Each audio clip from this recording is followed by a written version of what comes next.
비리가 발견되거나 무원칙한 투자가 이루어졌거나 또는 투자 실패가 이루어진 기업들조차도 경영 대상을 받는 이런 부조리들이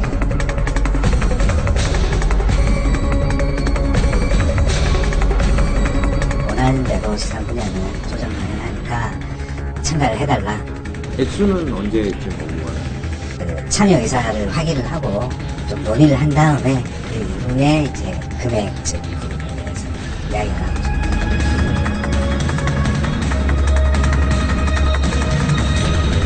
된 아무도 모르죠. 그러니까 저 같은 사람도 모르고 경영진도 그거 솔직히 말해서 이렇게 채보면 과연 볼까요? 네, 정부가 해마다 공공기관의 경영 상태 등을 평가해서 발표하는 자료입니다. A등급부터 최하위인 2등급까지 5단계로 나눠서 발표되는데 D등급 이하를 받으면 정부 예산이 깎이거나 기관장 해임 건의 등의 불이익을 받게 됩니다. 그런데 최하위인 2등급을 받고서도 이렇게 한국에서 가장 존경받는 기업에 선정된 공기업들이 있습니다. 그 속사정을 취재했습니다. 2013년과 2014년 한국가스공사는 특별히 힘든 시기를 보냈습니다. 자원외교 문제가 드러나면서 부채가 급증한 겁니다. 부채 금액이 무려 37조 원, 자본금 대비 부채 비율은 380%를 넘었습니다. 자원외교 때문에 이제 아마도 유가가 떨어지면서 해외 자산 투자했던 것들이 좀 이 가치가 떨어져서 이제 부채 비율이 올라가는 그런 형국이었잖아요. 2013년, 4년도에, 예. 네, 그렇죠. 결국 한국가스공사는 정부의 공공기관 경영평가에서 2년 연속 최하 등급인 2등급을 받았습니다. 2등급은 30개 공기업 중에서 하위 10% 수준, 매우 미흡하다는 평가입니다.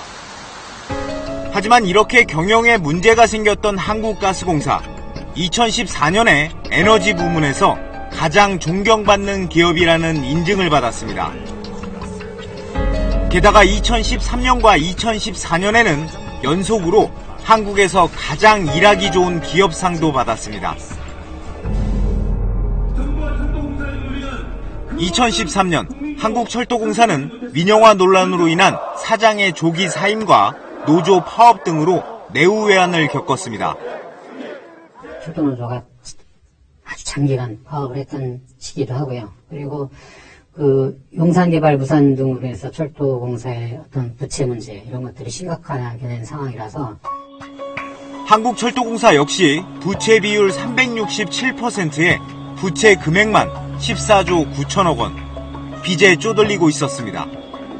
그해 한국철도공사도 정부의 공공기관 평가에서 최하위인 2등급을 받았습니다.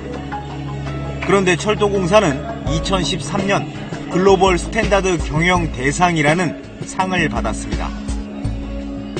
국제적인 철도 연결 사업이라든지 뭐 대륙철도 사업 이런 것들이 가시적으로 성과를 얻었거나 뭐 이런 거여야 하는데 이 당시 시설공단과 같이 컨소시엄을 해서 브라질 등 외국 철도 수주 사업에도 실패를 했었고요.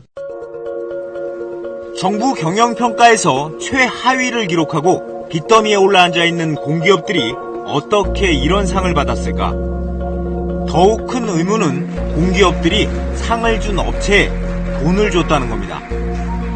철도공사는 국회에 제출한 자료에서 2013년 상을 준 업체에게 심사비와 홍보비 등의 명목으로 990만 원을 건넨 것으로 드러났습니다.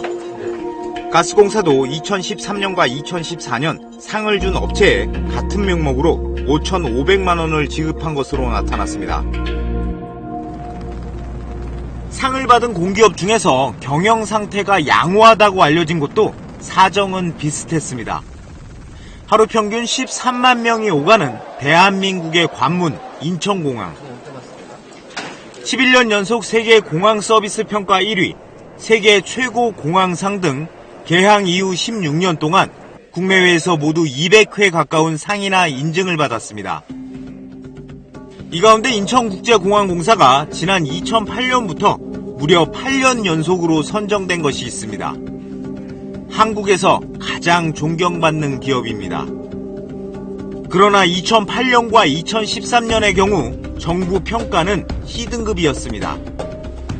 인천공항공사 역시 존경받는 기업 인증을 해준 업체에게 8년간 1억 7천만 원을 인증비와 홍보비, 시상식 경비 등의 명목으로 지급했습니다. 김포와 부산, 제주 등 전국 14개의 공항을 운영 관리하는 한국공항공사. 한국공항공사도 2007년부터 7년 연속으로 받은 상이 있습니다. 한국의 경영대상이라는 상입니다. 종합대상을 4번 하고 5번째 받으니까 명예훼손자입니다. 작년에는 못 받았나 봐요. 다른 이제 기업들이 받을 하지만 한국공항공사도 2008년과 2013년의 경우 정부 평가는 C등급이었던 때입니다. 공항공사도 한 번에 최고 3천만 원, 모두 2억 원에 달하는 돈을 상을 준 업체에게 심사비 등의 명목으로 지급했습니다. 총 금액만 이렇게 지급을 하는 거예요? 그렇습니다. 이 중에 내역별로 어떤 부분은 빼고 이런 게 아니고요. 예. 총 금액만 어느 정도 이제 집행하고 있어요. 이렇게 공기업들에게 상을 준 업체는 능률협회 컨설팅과 능률협회 컨설팅 인증원이란 민간업체입니다. 해마다 30여 개 기업에 한국의 경영대상을 주고 79개 산업별로 존경받는 기업을 선정해서 인증합니다. 인증이라고 해도 기업의 입장에선 사실상 상을 받는 것과 마찬가지 효과가 있습니다. 존경받는 기업 79개 중 공공기관은 19곳. 취재진은 지난 10년간 한국능률협회 컨설팅으로부터 각종 상이나 인증을 받은 25개 공공기관을 살펴봤습니다. 철도시설공단, 한국의 경영대상 9차례 수상, 한국철도공사는 경영품질대상과 글로벌 스탠다드 경영대상 등 5번, 한국수자원공사는 올해까지 연속 5년 가장 존경받는 기업으로 선정됐습니다. 지난해까지 25개 공공기관에 모두 114번의 상과 인증이 주어졌고 31억 6천만 원이 넘는 돈이 인증비, 심사비 등의 명목으로 능률협회 컨설팅과 인증원 측에 지급됐습니다. 상이나 인증 하나에 수천만 원 꼴입니다. 이에 대해 상을 받은 공기업 관계자들, 수상 분야와 지불할 비용에 대해 능률협회 컨설팅 측과 미리 조율하기도 한다고 말했습니다. 원하는 대로 시상 분야는 조정 가능하니까 참가를 해달라. 액수는 언제쯤 오고 가나요? 참여 의사를 확인을 하고 이제 좀 논의를 한 다음에 그 이후에 이제 그 금액적인 부분에 대해서는 이제 이야기가 나오죠. 능률협회 컨설팅 측이 요구하는 비용을 깎았다는 공공기관까지 있습니다. 사실은 그쪽에서 요청하기를 5,500인가 요청을 했더라고요. 5,000씩 해마다 요청을 했던 것 같아요. 우리도 이렇게 많이 줄 수 없다라고 적절하게 충분히 내고를 해서 그 요청을 할 때는 다 주면은 감당이 안 되지 않습니까? 이와 관련해 능률협회 컨설팅 측은 비용과 관련해 사전 논의는 없다고 부인했습니다. 또 받은 돈은 정해진 비용이며 정당하게 받아서 심사비나 인증비, 시상비, 홍보비 등으로 사용했다고 밝혔습니다. 또 정부의 기관 평가와 자사의 평가는 항목과 기준이 다르다며 정부의 경영평가 결과를 참조할 수는 있지만 심사 기준에 반드시 반영되는 것은 아니라고 설명했습니다. 공공기관들이 한국능률협회 컨설팅으로부터 받은 상이나 인증은 정부의 경영평가에는 반영되지 않습니다. 순수 민간업체의 평가이기 때문입니다. 기관장이라면 그런 제안을 받았을 때 용역, 상, 난 누가 거부하겠어. 상 준다는데 그 다음에 딴 데도 다 한다 그러는데 왜 나만 안 하겠냐. 그렇지 않겠어요? 상이나 인증뿐만이 아닙니다. 공기업들은 해마다 크고 작은 외부 용역을 한국능률협회 컨설팅에 맡겨왔습니다. 지난 10년간 공기업들이 능률협회 컨설팅에 맡긴 외부 용역을 보면 고객 만족도 조사에 211억 원, 연구 용역에 307억 원 등 모두 500억 원이 넘는 돈이 지급됐습니다. 그런데 용역의 내용을 들여다보면 이해하기 힘든 부분들이 있습니다. 한국철도공사가 2010년부터 2012년까지 3년간 맡긴 용역 보고서입니다. 역과 열차에 대한 품질관리 모니터링 보고서인데 조사 배경과 목적은 물론이고 조사 설계부터 결과 요약, 시사점까지 거의 같습니다. 바뀐 거라곤 숫자 정도에 불과합니다. 너무 상투적이고 거의 컨트롤 C, 컨트롤 V 하는 데가 너무 많아요. 그러니까 연도랑 최근의 어떤 도표, 그러니까 그 현황만 바꾸는데, 이걸 갖고 과연 이 사람들이 한 걸까? 그러니까 처음에 틀 하나 잡아놓으면 이 사람은 진짜 몇 년 동안 놀고 먹는 셈이 되는 거죠, 만약에. 용역 보고서가 실제 업무에 활용되느냐고 묻자 회의적인 반응입니다. 그게 아무도 모르죠. 그러니까 저 같은 사람도 모르고 경영진도 그거 솔직히 말해서 이렇게 책 오면 과연 볼까요? 우리에게 제시한 아닙니다. 이것들을 실천합시다라고 하는 거 한 번도 들어본 적이 없어요. 철도공사 측은 이에 대한 취재진의 질의에 답변하지 않았습니다.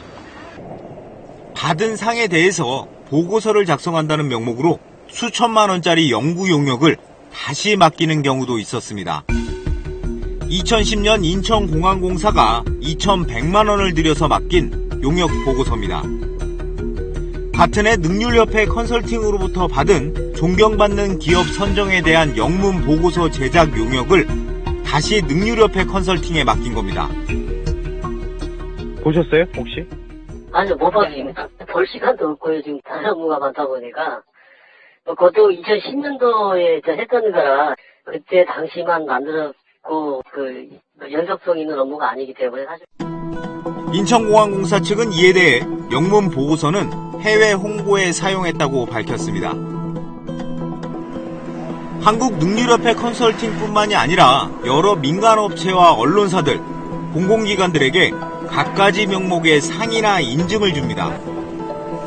한 번에 이제 거절하기가 상당히 어렵습니다. 이제 언론사라는 측면도 있고 또 공신력이 있는 기관이라는 측면도 있고 기관장 입장에서는 재임 기간 중에 성과로서 부각시킬 수 있는 공공기관들은 해마다 수많은 상이나 인증을 받고 수십억 원의 예산을 집행합니다. 공개 민주화들은 세금들이 집행을 하는 것 같거든요. 근데 이런 비용들이 민간 컨설팅 업체의 거액에 들어가는 것들이 아주 수년 동안 그 누구의 어떤 감사라든지 제어도 안 받고 2014년 말을 기준으로 전체 공공기관들의 부채는 520조 원에 이릅니다.